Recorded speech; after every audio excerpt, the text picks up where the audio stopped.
Mayor Gerardo Sanchez, Present. Vice Mayor Africa Luna Carrasco, Present.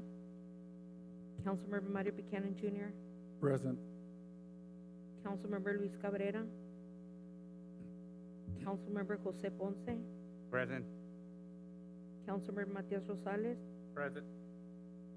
Councilmember Gloria Torres. Present. Mayor, you have a quorum. Thank you. Can we all stand for the Pledge of Allegiance? Councilmember Rosales, could you lead us with the Pledge of Allegiance, please? Pledge allegiance to the flag of the United States of America, to the republic, one nation, under God, indivisible, with liberty and justice for all.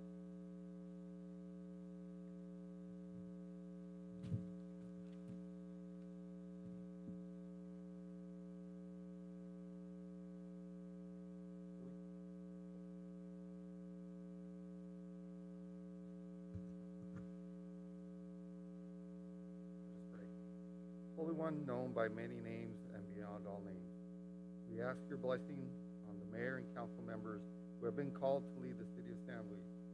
Grant them the wisdom, the courage to know and do what is right and good and true. May council and staff speak out when it's time to speak out and attentively listen when it's time to listen. May the spirit of the community and the spirit of justice always guide council and staff. May council and staff act for the good of all residents we serve.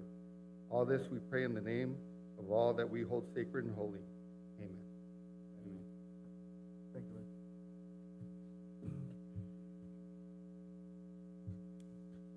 We're going to go ahead and go with the proclamations presentations. First proclamation is for a Childhood Cancer Awareness Month, September 2021.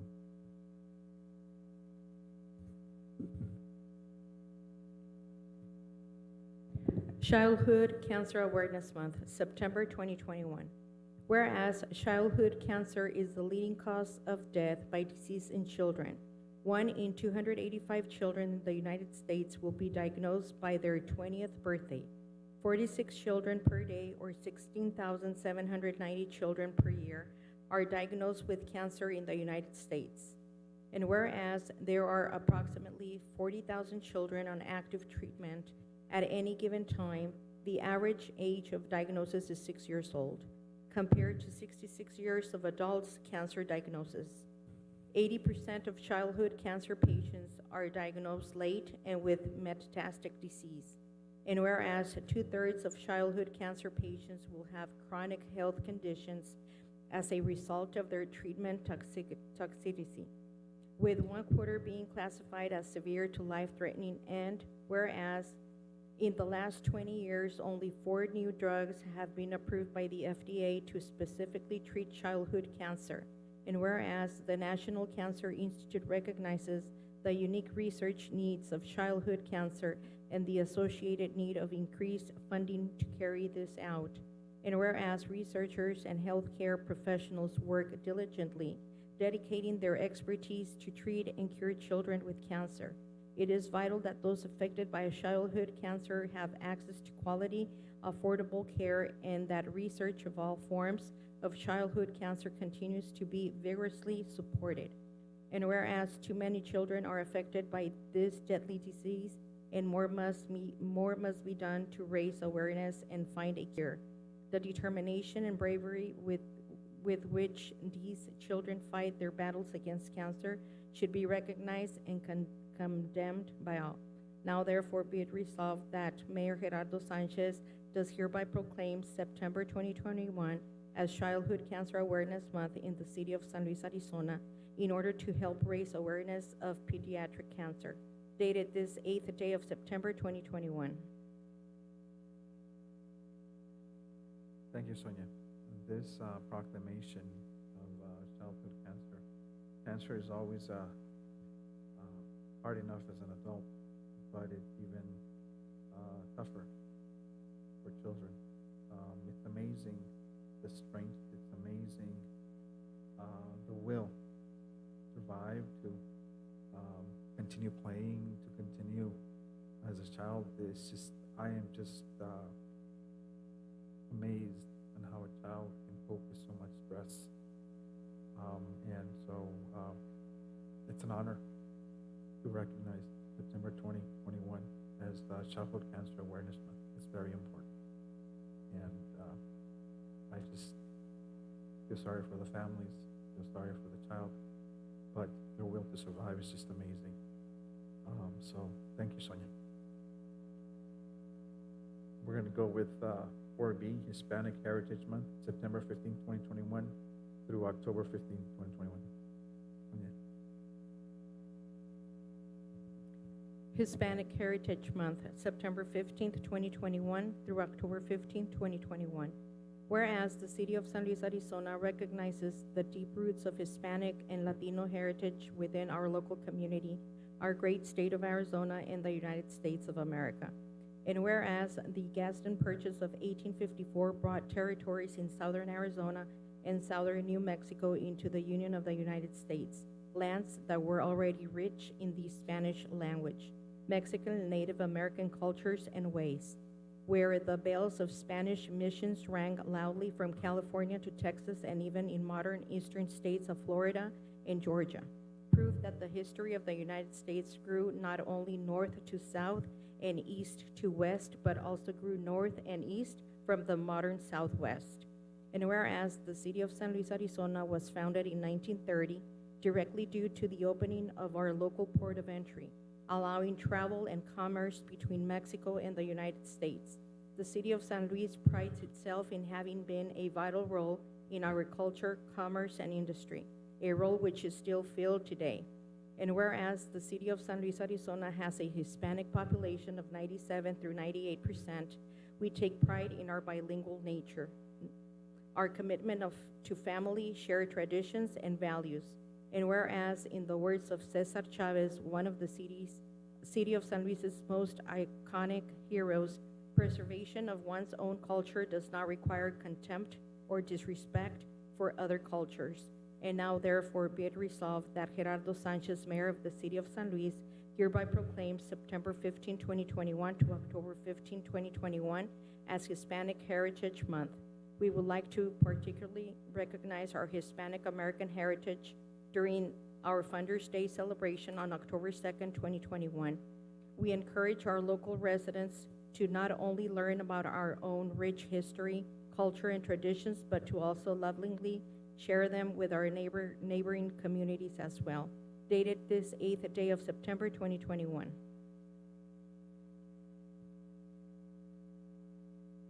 This wasn't done last year, Sonia, ¿verdad? This is the first time it's done. This is the first time I heard. Yes. Yeah.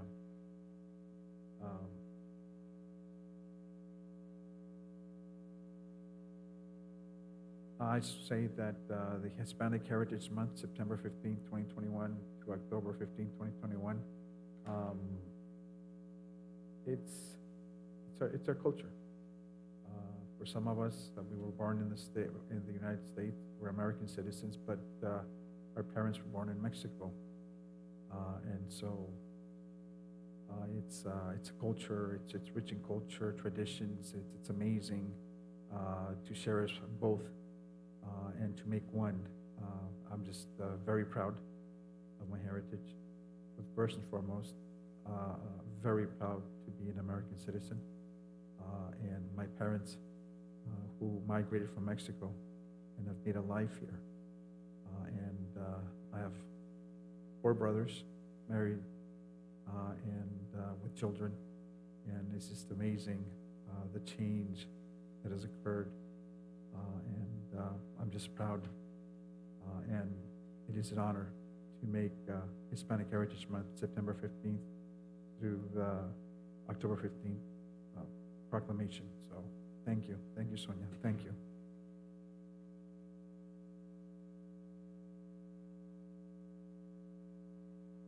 We're going to go ahead and continue item 4C till our next scheduled meeting. And we're going to go ahead and go with the consent agenda. All matters considered routine by City Council are being acted by one motion. If discussion is desired, the item will be removed from the consent agenda and will be considered separately. Minutes of a special council meeting held August 18, 2021. Special council meeting held August 19, 2021. Regular council meeting held August 25th, 2021. Disbursements from August 17, 2021 through August 30th, 2021. Total disbursement is $576,008 $1,000,000.56. I will entertain a motion. Make the motion to put consent agenda. Second. There's a motion on the floor. There's a second. All those in favor? Aye. All those against? Motion carries. Thank you. We're going to go ahead and with item number 6A, discussion of possible action on matters regarding appointment of a council member to serve on the Western Arizona Economic Development District. Please. Good evening, Mayor Sanchez and council members. My name is Alan Pruitt. I'm the Executive Director of the Western Arizona Economic Development District. I was asked to appear tonight to answer any questions that the mayor or council may have concerning the district. I presented a package here Yes, that yes, is very similar to the package that Mr. De La Hoya and I discussed back in early May. So the page numbers, if I refer to them, are the tiny numbers in the lower left there that Adobe put on the document. I don't want to boil the ocean here tonight. I'll answer any questions you have, but just a brief history. The city of San Luis and the district have been supportive of each other since 1998. In 1998, WAED was then part of WACOG, Western Arizona Council of Governments, and it was a business unit within WACOG. Now, we are one of 4 federally chartered economic development districts in the state of Arizona. The other 3 districts are part of their respective COGs, NACOG, Ciago, Central Arizona. So we're part of a network of economic development districts that cover the entire state of Arizona. In 2007, I was hired as a consultant by WACOG to work on what's called the CEDS, the Comprehensive Economic Development Strategy. And in 2009, the WACOG board and the WAED board decided to divest of each other, break relationship. The U.S. Economic Development Administration approved the arrangement. I was offered a position of executive director, and that's where I've served since 2009. The San Luis Business Incubator is one example of EDA investments here in the local community. Although that project was approved and funded before I was hired, it was during my watch for the groundbreaking and the ribbon cutting here in town. And since then, we've had other projects in Yuma County, including the Defense Contractor Complex at the Yuma County Airport, which is also an EDA funded project. So what does WAED do? Well, our primary focus is public works and infrastructure. We do not do the other type of economic development, which is business attraction, business retention. We're doing the things that support, give you the ability to add to do your capacity building in the community. And that the business incubator is a good example. That will lead to job creation, job growth. And at the end of the day, that's how EDA measures success, is by job creation and job retention, building capacity in the community.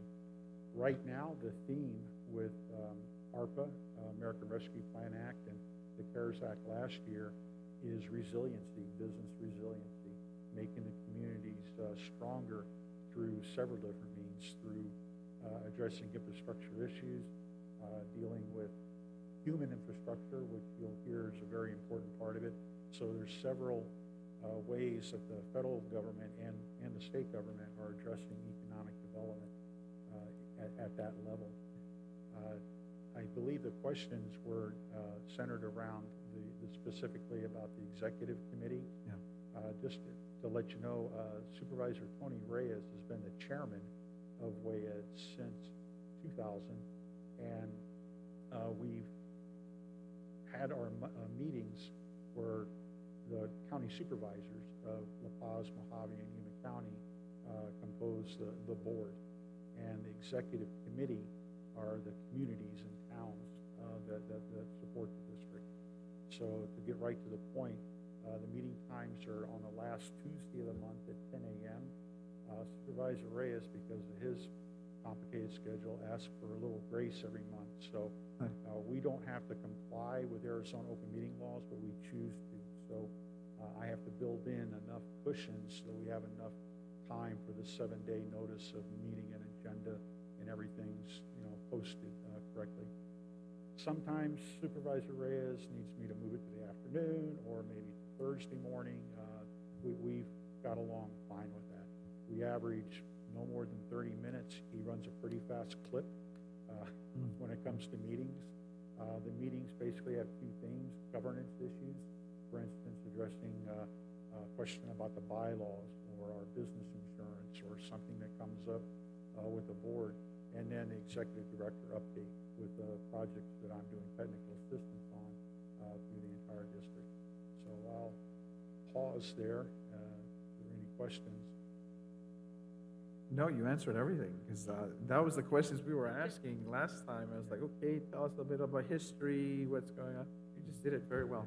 Thank you. And I want to acknowledge that Ms. Jenny Torres and I have worked closely for over a decade now, and she's a great asset to the community, and we really get along, as they say, and cooperate. We were just at a meeting yesterday, an off-site meeting involving a project up in the city of Yuma. So, was that all the questions, or is there anything? That was, for me, that was it, and I believe you had some questions.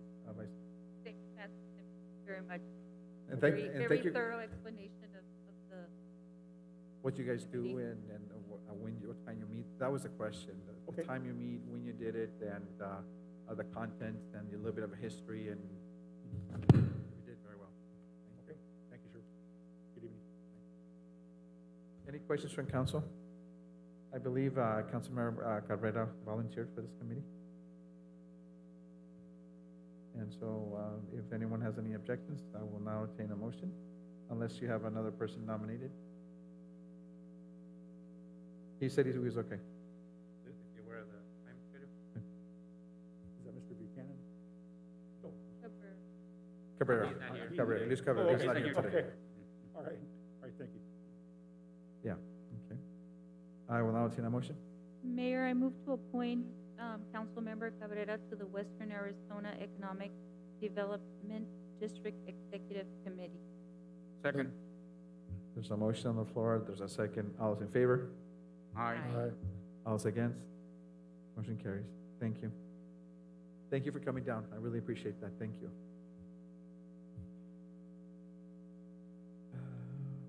Item number 6B, discussion possible action on matters regarding contract with PACE for design services to up the operations at the East wastewater treatment plant. Mr. Rivera. Good evening, Mayor, Vice Mayor, members of council. So this item that I bring here tonight is for the approval of a proposal from Pace Engineering to evaluate our East wastewater treatment plant to be able to treat the full 1 million gallons per day that it was designed originally to do. We've been diverting flows over that way, and we've experienced that around 700,000 gallons per day. It starts having issues, and that sort of has become between 700 and 800 gallons per day has become the limits of the plant. And back in June, when Pace presented the evaluation of the capacity that we have for the east part of town's growth and determining which of the two plants was to be expanded first, what would be the best for San Luis. We sort of, since then, we sort of come up with a plan on how to approach this, the expansion of our west wastewater treatment plant. So Pace is one of our consultants on our on-call. This is sort of the area of expertise. He's here to do a presentation.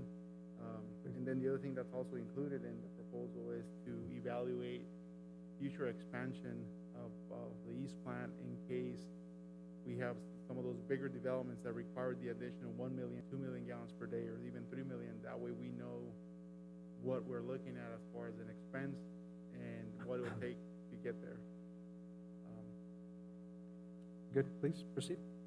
Thank you.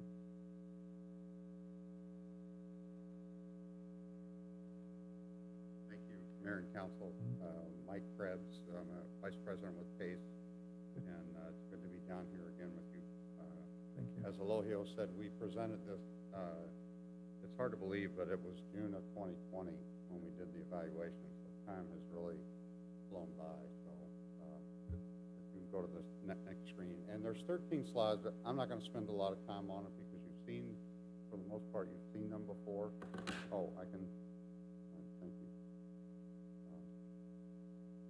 Great. And so just quickly, what we want to look at is the treatment capacities that you have and what it looks like going forward, improvements on a short term as well as long term, and then anticipated timelines that we looked at for that and some of the reasonings for that.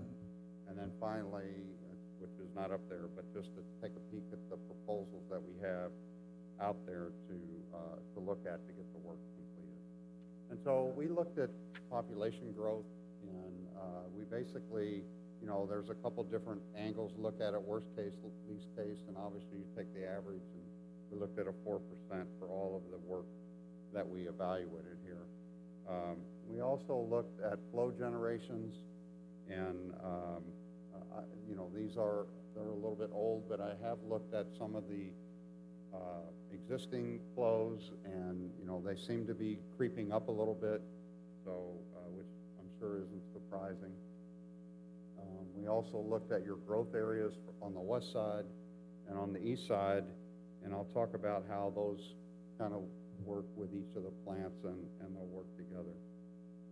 One of the blessings that you have is this lift station, the Juan Sanchez lift station, and it's going to be very beneficial, as we mentioned before, in getting major work done at the west plant, because you have available capacity, and I'll get into that a little bit more in just a second.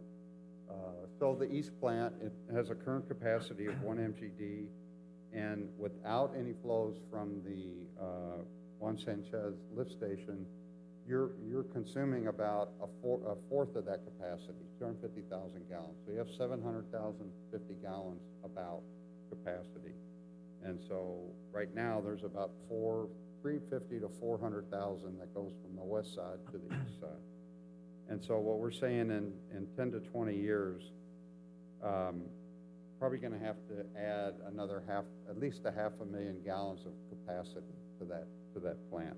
Right now, we need to be looking at short-term improvements that are helping. They're struggling with the headworks. They're struggling with the chlorine on the disinfection side. And there's just some other minor improvements that need to be made there. And so that's what we're looking at for the east plant. On the west plant, it's a little more dramatic. Your current capacity is 1.5 million. And if you didn't pump to the east plant, you would have 1.3 million gallons at that plant. So typically, when ADQ, if they were really to be looking at this, they would say you're at 80% capacity. So you need to start triggering and moving forward with how you're going to expand the facility. And what we're looking at is 10 to 20 years, adding 1.5 million to, about 1.5 million gallons, which would put you at around 3 million gallons expansion. And so we looked at just a preliminary evaluation. It's a quick layout of what we're looking at, and it's very similar to other plants that we've worked on, where we take an SBR and we make it a continuous flow by dropping in clarifiers and that thing, when utilizing as much of the existing facility as possible. And again, as I mentioned a second ago, the plant, what makes this really work well is having the lift station and the east plant, because if you can take more flow off of this west plant, it opens up basins to allow for the construction. Otherwise, you'd have to build new basins, which would be more costly. So it's a very cost-effective approach of that. And again, I credit this lift station and the ability to be able to pump 500,000 to 600,000 gallons a day to that plant. If we can't really see the end of the calendar, but so we were saying that we should begin the east plant work as soon as possible so that it's ready to take the flows when the west plant construction starts, which would be, we get design going and the evaluation, design, and then construction. So critical to get that work done. And that's really what this East proposal work that we're looking at is getting those improvements that I mentioned completed and out to bid. Then on the west plant is by 2025, be looking at, and I guess at this point, 2026, there's been so much, going on in between there, work on the expansion of the west plant so that you have that capacity that you need. And then based off the growth in 10 years from then, which would be 2035, do an expansion on the east plant. So, with the growth.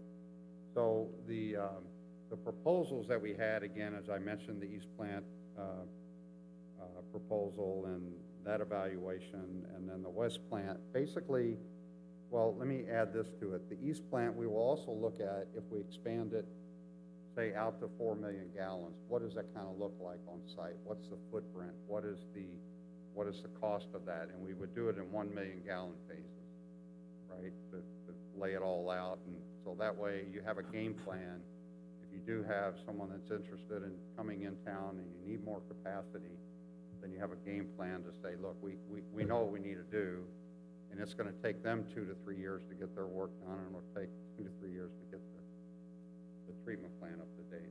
And then on the west plant, the plan is that we would go through and do a very detailed evaluation of what's there and what needs to be changed and improved on, and how can we utilize as much that's there, like the structures and things like that, in order to expand the plant to somewhere between 2.5 and 3 million gallons per day. So doubling the capacity. In addition to that, we're also going to do the same thing with the west plant, look at expansions that we would go to another 1.5 million, which would make it 4.5, and another one to make it 6 million. So again, you have a game plan and you have some semblance of what the cost would look like. So I know I went through that pretty quickly, but just if there's any questions, I would be happy to answer. That slide on the 2025, it mentions between, what is it, 12 million to, is it 18 million? Yes. Was that the cost estimate? Yes, yeah, that's very, very preliminary. So part of the evaluation that we'll do with the west plant is when we determine what we're going to keep, what we're going to change. With that, we will put a complete cost estimate together. So you'll know what it's going to cost you and what it's going to look like. And, the time frame, we'll also put a schedule together with that. Okay. Yeah. So That's a hefty investment, but I think we need to start, like you mentioned, we need to start planning preliminaries now. it is. And hopefully it's way conservative. So I know that other facilities, we have not, Somerton's plant, I know it was a few years back, but, it was, we added 1 million gallons of capacity for about $6 million. So, and this is not a whole lot unlike what that facility was like at this stage either. So again, we're just trying to be conservative in our numbers. Yeah. And correct me, they have a property tax, don't they? Okay. And we don't. Okay, perfect, thank you. Okay, thank Appreciate it. you. Thank you. Maybe that infrastructure committee could, Yeah, maybe so. I don't know if there's any questions for staff. So just to clarify, in our CIP, we've been using 12 million in all the estimates that we have in our CIP list, project list. It just now, I think with COVID and everything else going up a little bit, I think that's the difference now. But So is this bid for, I've seen two different numbers, so this is for the east side or the west side or for both? the proposal that we have tonight is for the east plant. East plant, right? Yeah, ideally I would have brought both of them. We just got one in the agenda, but we'll come back with the second one for the west. But we definitely want to get those improvements going, designed, and out to bid. That way we're moving forward with the plan. There, do you mind if I ask, is there a reason why you didn't want to do the west side today as well? Funding No. or?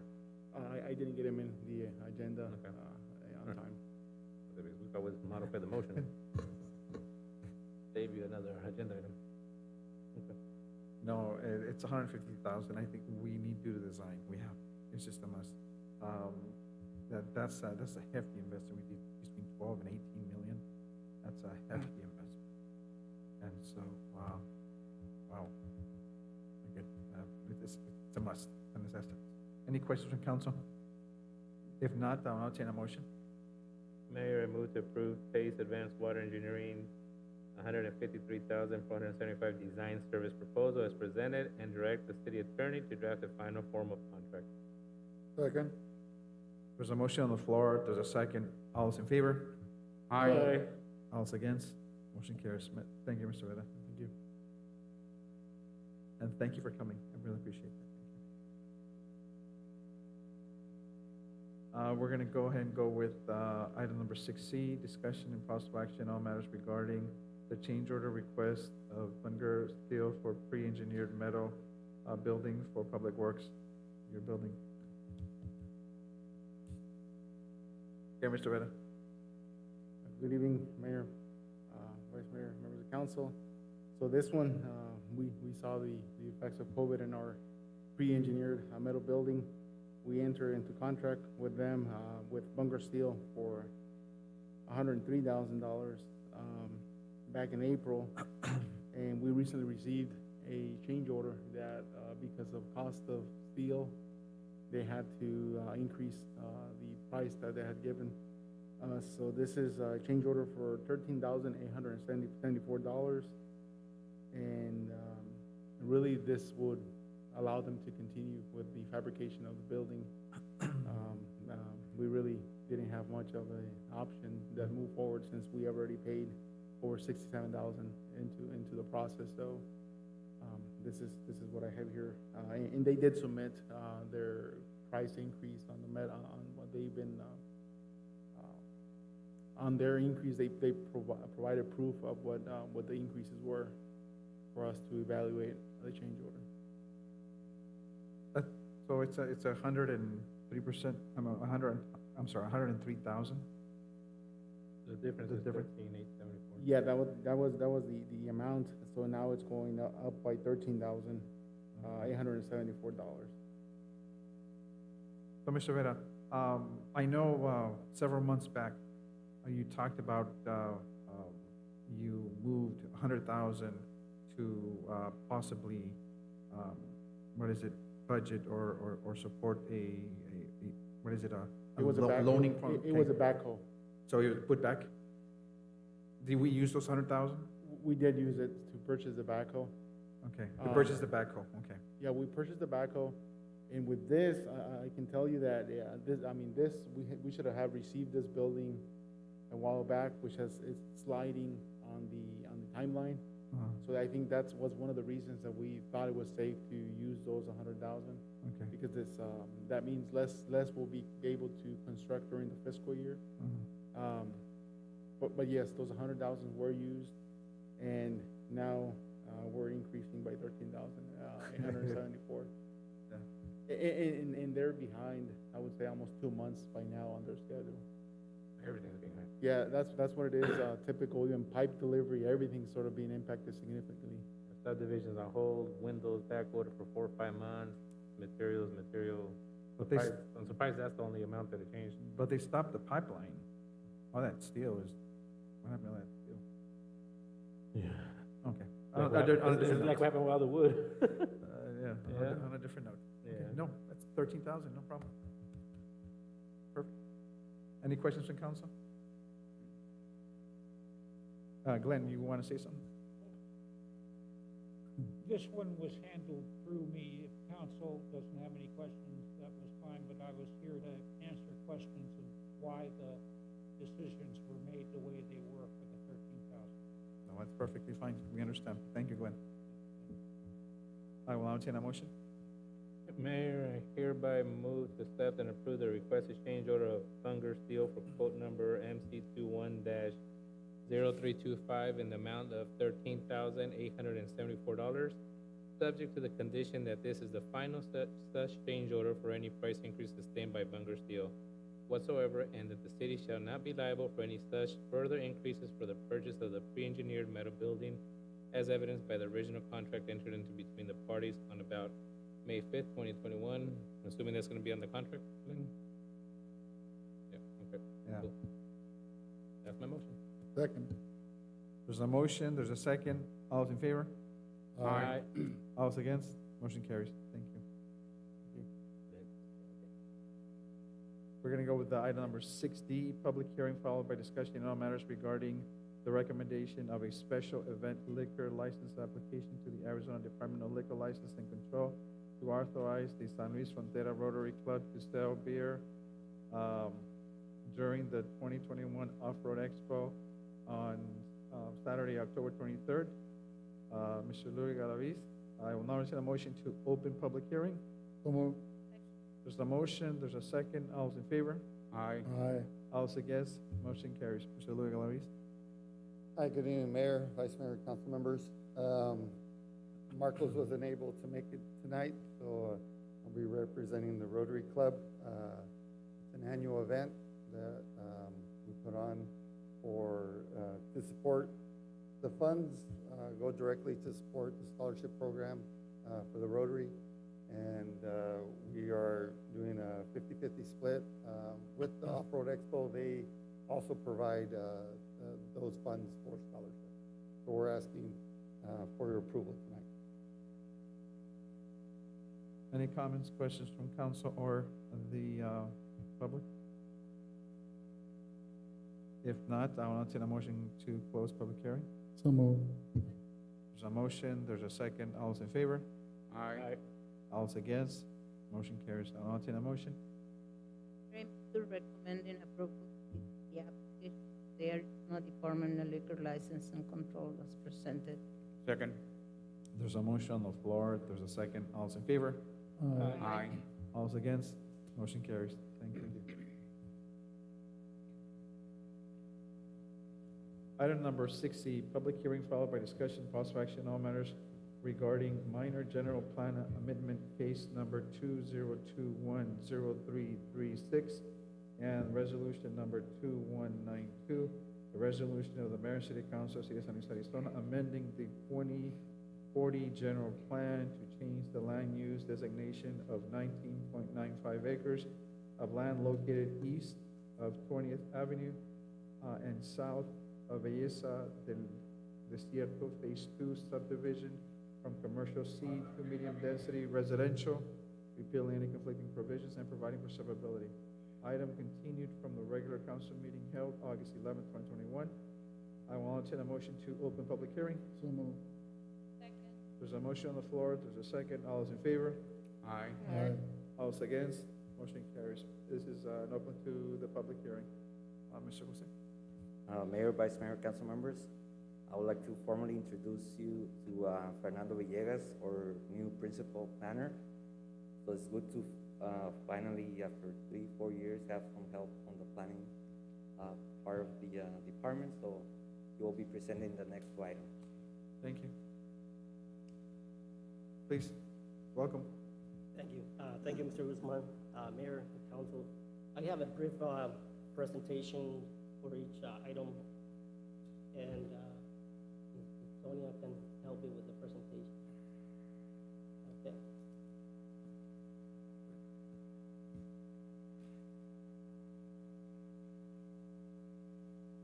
Okay.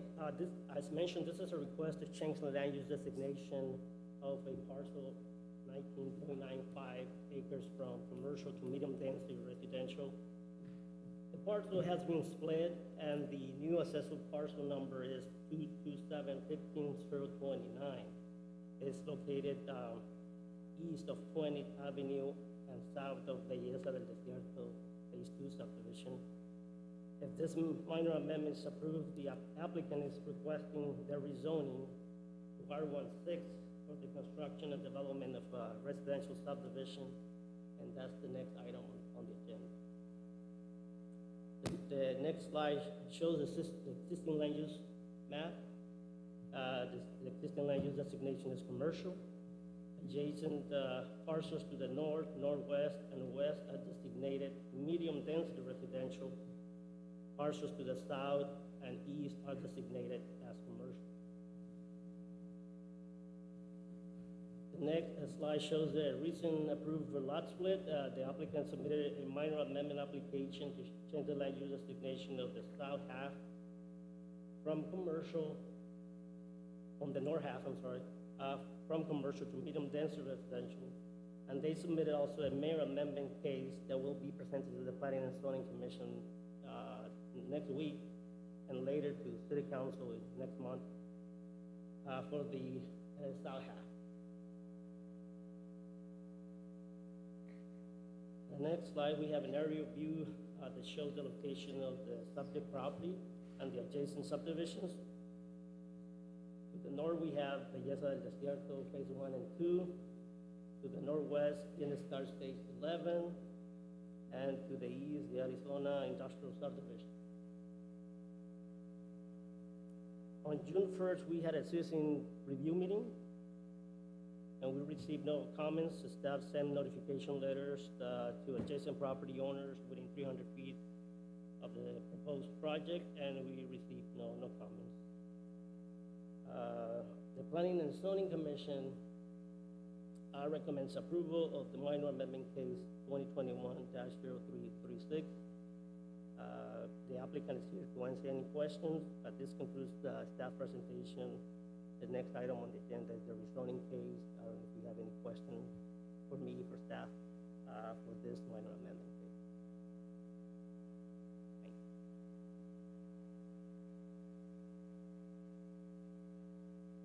Question. We spent how much time working on the 2040 general plan? Glenn?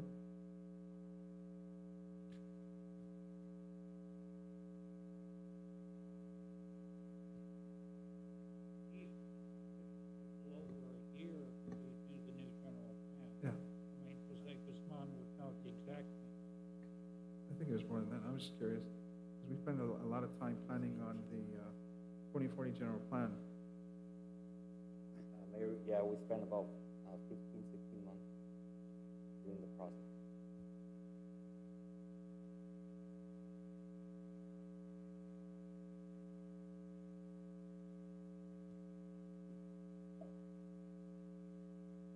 So what's the other half of the parcel behind it still zoned? Yeah, south, Yeah, the south. that's still commercial. That's an application for for a mayor amendment. But what happened is that a minor amendment can be processed if it's less than 20 acres. So that's what they did the last split in 20 acres, and they were able to submit the application for the minor amendment. But if they want to apply for the older 20 acres, we didn't allow them to go for the second minor amendment. They have to go for a mayor amendment. That's the same situation that happened with Belleza 1 and 2. Okay, so the other parcel would have to go through the major amendment. Yeah. I have a question. Will this amendment affect the traffic control, the traffic area on E? This will be the recommendation is to add this as a condition on the rezoning. It's part of the properties, the 640 acres that have to contribute 260 per acre. So it's part of the area for the traffic light on 24 and Avenue. Will that affect traffic? I'm asking. A traffic study will be required for. Well, the thing is, like, you guys already know how I feel about traffic. Okay, but my concern is, like on Avenue E, the 4 lanes are becoming to 2 lanes. Is that the plan? Sorry, what was the question? The question is, in Avenue E, is that is that a 4 lane right now? Is it becoming 2 lanes? On Avenue E? 24th Street and Avenue E.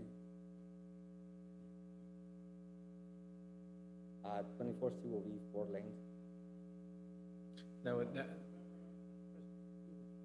Oh, yeah. right. And when you say 4 lanes, I'm like, where are they? I guess the part that I'm confused at, and maybe I didn't pay attention, I apologize.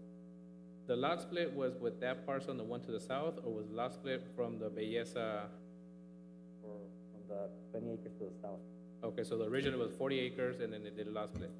Now, my question is, was that lot split done properly, or they did that just a recorded lot split, or did they go through the? They went through the process. Okay, so they did go through the process, okay, I just wanna make sure that they're not trying to go around, okay. All right, so this one is being done as a minor, and then the next one will have to be a major. That's interesting. So why not do them all together and do both as a major? The option was presented to the applicant, and they decided to apply for the minor. Glenn, do you have any input on that, or? I mean, it was just, Not on the issue of okay. the lot split, but the only comment I would make is if you look at the. Glenn, could you get closer to the? I'm sorry, I apologize. I don't have any comments about the lot split. I just have a comment or observation, as was just made by Councilmember Buchanan. We are doing an awful lot of residential development and other development, including the medical mall, which is about ready to double now. Amanda is ready to double that facility that she's opened up. That we're piling an awful lot of traffic into 24th Street. 24th Street is a 4-lane road, except as it gets up to Avenue E, and it's at 2 lanes. As a result, how much traffic are we plowing into that intersection? How many houses and homes? Because this like the developments to its immediate north, people who come out of those subdivisions, they're not going to drive to Avenue F. They're going to drive to Avenue E. Exactly. Avenue E, according to the port director, is at 1,200 heavy trucks a day now, and about ready to go up 3 or 4 times in the next 3 or 4 months. And don't they plan a school next to Avenue E? You've got at 24th, the planned development by Navis Riddell of a commercial shopping center. On the other side of 24th, you've got Somerton School District and its planned elementary school. And yet, all these are human beings. If they want to get their kids to school, what intersection are they driving through? 24th and E. So question, what are we doing at this intersection? And it is not Mr. Rogers' burden to necessarily redo 24th Street intersection, but as a city, shouldn't we look at that intersection before we keep piling more traffic into it? Right, we have 2 concerns here. You mentioned the medical mall, and then we have Somerton School District using buses, right? Okay. But Amanda just bought the land to double her facility. Right. In addition, down on 24th, Russ Jones has said he's designing a complete another facility identical to the one he just built, and he's getting ready to build that. So we're finally seeing the growth and development into the area that we always hoped would happen. But what about this particular intersection? As it narrows 2 lanes as it enters Avenue E? Let me ask you 2 questions before you look at your answer. This will be to planning and zoning. The development to the east of Avenue E, which is Rydell's development, is that being done as a minor or as a major? That's the mayor amendment. Minor? No. Major, right. Now, for us, or for everybody that might not know the difference, what is the difference, what would be the benefit of a major or a minor at the city level? What is the difference between doing both processes? So, on this case, the benefit for the applicant was to do it on the time. The mayor amendment will be presented to council in October. So we gave them the option to the applicant to do this, the whole 40 acres as the mayor amendment to be presented to council. But they decided to go this route and apply for this minor amendment. But the mayor amendment, the benefit that the city has is that those go to council at the same time, all the applications once a year. So council has the opportunity to see all the requests one. But in regards to infrastructure, we still have the development side of it. That would be the subdivision part in regards to address traffic study, concerns, Yeah. all that. So I guess I'm trying to figure out why I didn't do this all as a major when they did all both. I mean, why are we back here again? I mean, But the other concern is that we just have adopted the new general plan, right? We just adopted, Right. that was my comment. Yeah. And we are being asked to amend it, so there's still more traffic impact coming. So that's another concern. Any new subdivision is requested to do a traffic study. yeah, that would be the little subdivision. Iloka, we were gonna say something? Yeah, I just wanted to so pretty much what Jose mentioned, at the time of the development, we'll require the traffic study. If for some reason the numbers are too high and some additional or additional access needs to be provided for this subdivision, we would come back and say, you need a secondary access off of 24 and a half. I mean, similar to what we did along 23 and a half when the Santa Cecilia subdivisions were being built. In this case, I'm not sure if those numbers will require that, but those are the things that we looked at when at the time of the development, when we reviewed the traffic study.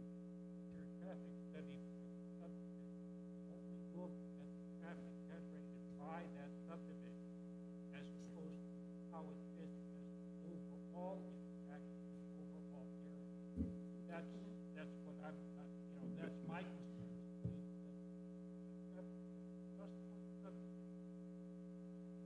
It ignores what's going on all around.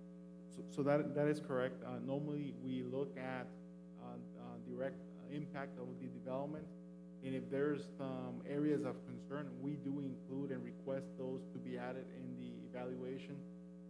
So the other thing that the city is working on also, it's a traffic study for the entire County 24th Street corridor, all the way from Avenue D all the way to 10th Avenue. And that was something that the city agreed to do when we added I'm not sure what the right word for it is, but it's a contribution per acre on all the developments on the quarter miles up against Avenue E and County 24th Street intersection. So at that time, we were going to charge developers to contribute $250, $260 per acre for that traffic signal on Avenue E and County 24th Street. And the city agreed to us internally work on an entire corridor traffic study. That way we can be looking at the things that Glenn's mentioning here tonight. So we want to be able to not only look at the traffic studies for the individual developments, but also be looking at the overall impact on that entire corridor.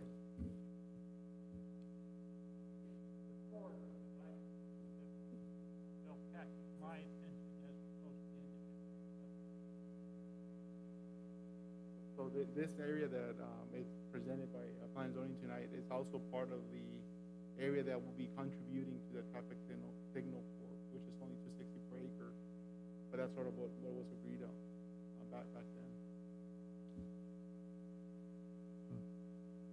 Mayor, there's no more questions. I don't know, but I would like to see a traffic study by a true traffic engineer on just how much traffic these two lanes will, bring. And I'm not saying that this is a property owner that should do it, but I mean, I just would like to see one.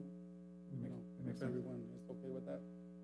That makes sense. And as a result of that, I move to deny the proposed amendment as a general plan. Wait, this is open to the public. We still haven't closed it. Okay. Let me, you were gonna say something? No, any additional questions, comments for staff? Okay. Was there any comments regarding planning and zoning? What kind of comments were they saying? From the public?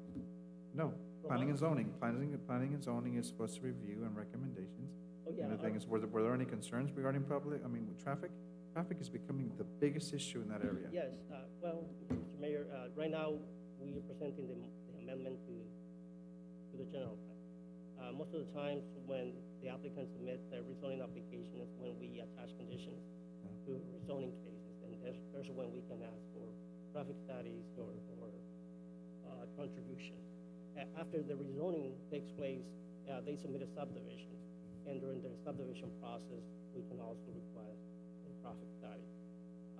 Right now, the applicant wants to amend the land use plan to move with the rezoning.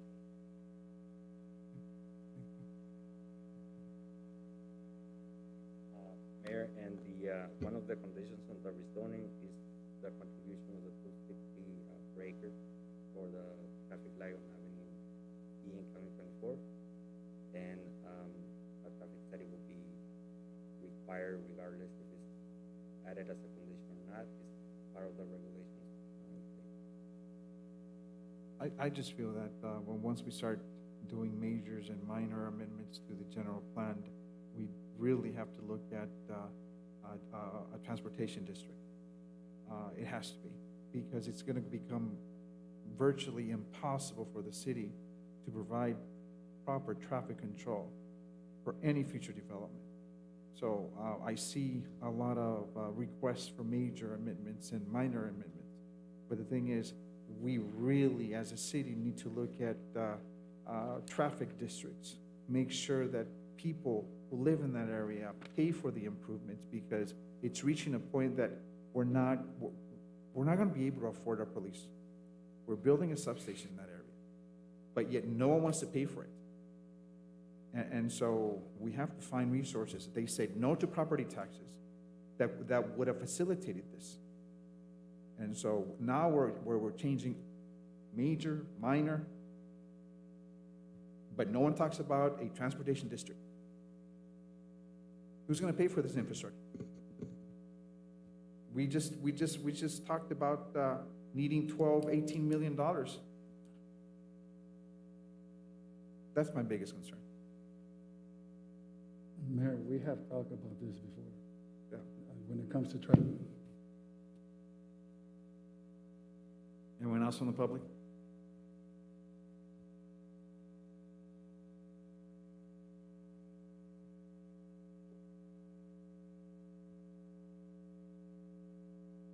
Good evening. Good I'm evening. Jonathan Klein with Core Engineering Group in Yuma, Arizona on 16th Street.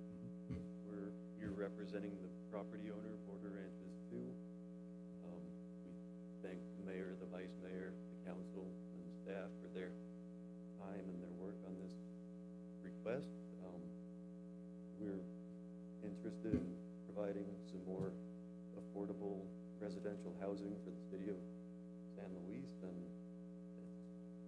the adjacent uses to the north are consistent, so we've agreed to all of the conditions provided so far, and we're interested in working with the city of San Luis to accomplish a project here. So if there's any other questions or comments that I didn't address there, I'd be happy to answer or try to field them.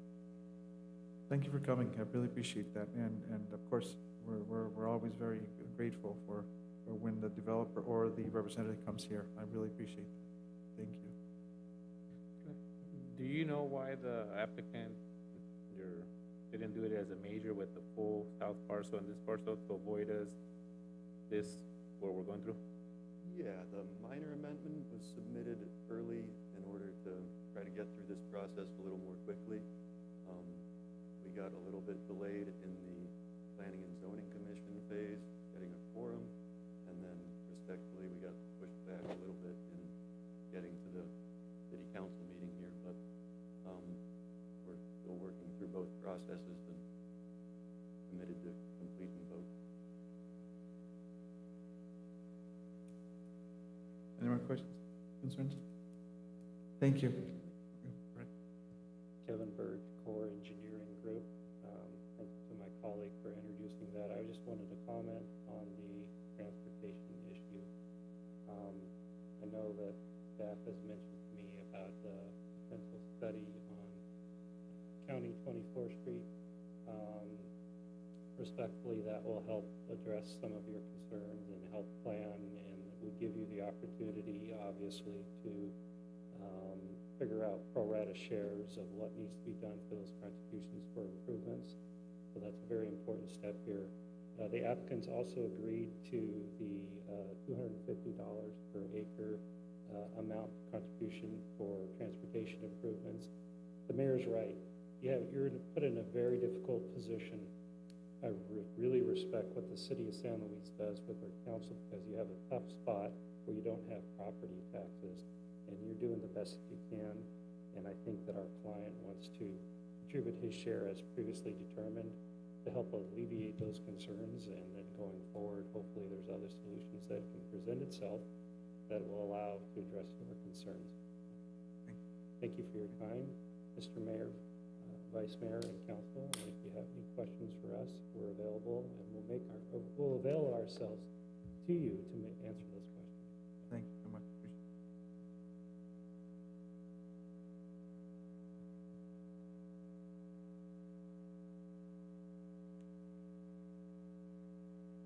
Is there any more questions or concerns from council? Mayor, Yes. Well, just a comment. Myself, at this time, I agree with Councilmember Buchanan's concerns also. I agree with him. Okay. Thank you. So noted. Thank you, Councilmember. Anyone else? If not, we'll now entertain a motion to close public hearing. So move. There's a motion, there's a second. All those in favor? Aye. Aye. All those against? Motion carries. I will now entertain a motion. Mayor, I move to approve resolution number 2192. Is there a second? There's no second? Can you repeat the motion, please? I make the motion to approve the resolution 2192. Okay. Is there a second? There is no second. Question for staff? I mean, can we discuss this though? No, because there's no motion, there's no second, so No, I no, can't proceed. Yeah. Mayor, I move to deny the proposed amendment to the general plan. Is there a second? There's a motion, there's a second. All those in favor? Aye. All those against? Nay. So noted. Motion carries.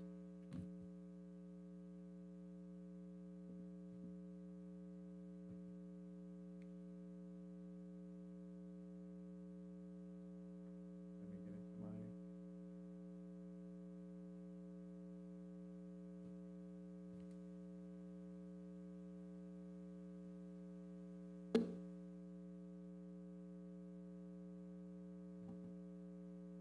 Since that motion was not approved, we're going to go ahead and not go with section 6F for rezoning. Now it's summary of current events by mayor, council members, and or city manager present to ARS 38-431.02K. I just want to say that it's been an interesting week. Today I met with the diversity group, their consultant, and we're looking into possibility, the options of optional training, vocational training, universities, the option of studying, creating an environment by which our counterparts in Mexico come and with us, and we study a degree, both study here and also in Mexico, like what they do in California. There's people that go to Tijuana, get their degree, and it's accredited in the United States. And so we're looking into that. The reason we met was because we need to be competitive. We need the proper job skills to attract those jobs, especially the electronics, the automotive electronics, the aerospace engineering jobs. We need the proper skill set for our residents, not only here, but also our counterparts in Mexico, but it's at Yuma County. So we need to be a mega regional. We need to be competitive. We're also taking into account Imperial Valley, Mexicali. Mexicali has a very strong aerospace. And so we're really trying to bring those educational institutions maybe here and actually have a hybrid or some type of different type of education that incorporates or emphasizes, for example, vocational training for our adults, for our youngsters. Actually give our youngsters an option if they want to continue their education the old traditional way, or they want to continue their education via the vocational way. My emphasis was there's absolutely no reason why they should actually go to Phoenix, go to Tucson, go to California, go to New Mexico, and actually acquire $40,000 in debt if they can do it here at a junior college or a new facility. And so it was very important. So it was a good, very productive meeting, and Mr. Galaviz was with me, and we gave our 2 cents regarding the need for more educational options for our community. We're very proud of what AWC does. We're very proud of what NAU does, but we have to think outside the box. We need to be proactive. We need to be competitive. Mexico, if you go to high school, you already have a vocational training skill when you're out of high school. What vocational skills do our students have here at San Luis High School? And so the vast majority of our students actually go to AWC, they actually go to universities. The higher percentage compared to all Yuma County, our percentage rate that people go to secondary type of school is higher than any other school here in Yuma County. So that's a big incentive. The other thing is the census. According to the census, we're 35,000. I think we're more like 39, 40,000. But we're working on how we can change that. But the census numbers will show that we still have a very young population. When you have a very young population, you need jobs, you need services, you need entertainment. So a lot of things are happening here in the city of San Luis compared to other cities like Nogales or Douglas that actually, according to the census, lost a large number of other population. And the thing is, we haven't. There was at least a 27% increase in the last 10 years, and that's a low. And according to their estimates, we should be between 49 and 50,000.